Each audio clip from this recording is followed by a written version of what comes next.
O Estatuto da Criança e do Adolescente é o conjunto de normas do ordenamento jurídico brasileiro que tem como objetivo a proteção integral da criança e do adolescente. Para o ECA, é considerada criança pessoas com idade inferior a 12 anos e adolescente aquela entre os 12 e os 18 anos de idade. Para atender às necessidades da Constituição de 1988, foi criado o ECA em 1990, que é basicamente o artigo 227, que diz: dever de assegurar direitos da criança, do adolescente e do jovem.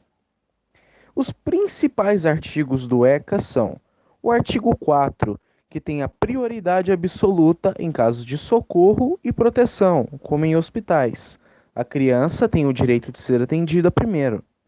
O artigo 16, direitos de ir e vir, direitos à opinião e expressão, brincar, praticar esportes e se divertir. Artigo 18, proteção.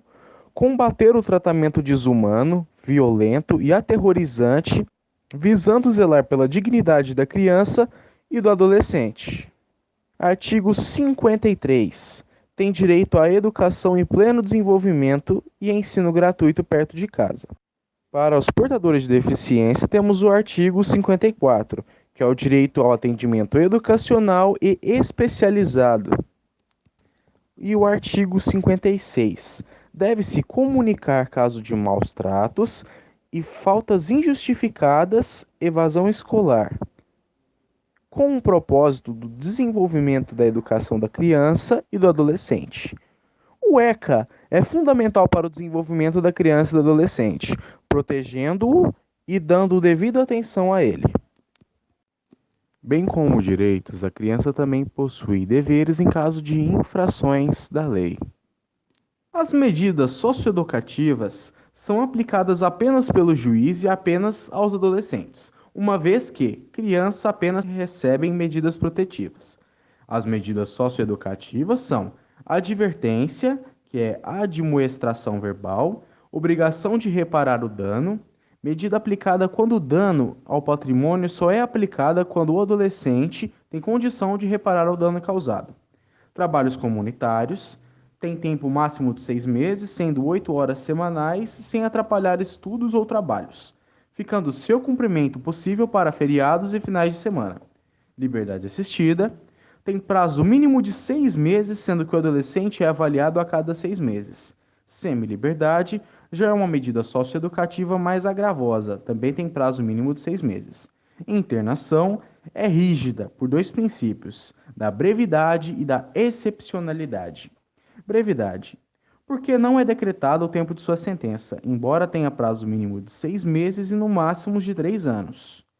Excepcionalidade, porque é aplicada apenas em 3 casos: quando a infração for estupro, furto seguido de agressão, roubo ou homicídio; quando o menor é reincidente; quando não cumprimento da medida socioeducativa sentenciada anteriormente. Nesse caso, excepcionalmente, o prazo máximo é de 3 meses. Infração da lei cometidas contra crianças e adolescentes. Pune o abuso do poder familiar, antigamente conhecido como pátrio poder, das autoridades e dos responsáveis pelas crianças e adolescentes. Natureza do sistema de responsabilização do adolescente autor do ato infracional. O ECA apresenta um sistema de atos infracionais que prevê medidas socioeducativas para os adolescentes considerados autores. Na doutrina jurídica, há uma controvérsia a respeito da natureza desse sistema de responsabilização. Alguns autores afirmam que se trata de um regime de natureza penal, outros negam a natureza penal e afirmam que é um regime de natureza tutelar. A Constituição Federal, no artigo 228, estabelece que são penalmente inimputáveis os menores de 18 anos, sujeitos às normas de legislação especial e em conformidade com a norma constitucional. O regime de infrações do Estatuto da Criança e do Adolescente não segue o sistema típico do direito penal, baseado em tipos penais, penas mínimas e máximas para o delito. O ECA não faz referência a apenas os crimes praticados por adolescentes, mencionados apenas infrações e medidas socioeducativas, que não são individualizadas pelo Estatuto para cada conduta específica, não há menção no ECA sobre responsabilidade penal. O uso do termo responsabilidade penal juvenil para se referir ao regime de infrações dos adolescentes no Brasil foi empregado como forma de buscar um alinhamento entre o regime brasileiro e o regime vigente em grande número de países, onde há expressamente um direito penal juvenil. No entanto, a noção de responsabilidade penal juvenil não é aceita amplamente, tendo em vista que pressupõe uma natureza penal das medidas socioeducativas que contraria a literalidade da Constituição Federal no artigo 228. Muitos doutrinadores rejeitam a noção de que a legislação brasileira atribui responsabilidade penal aos adolescentes.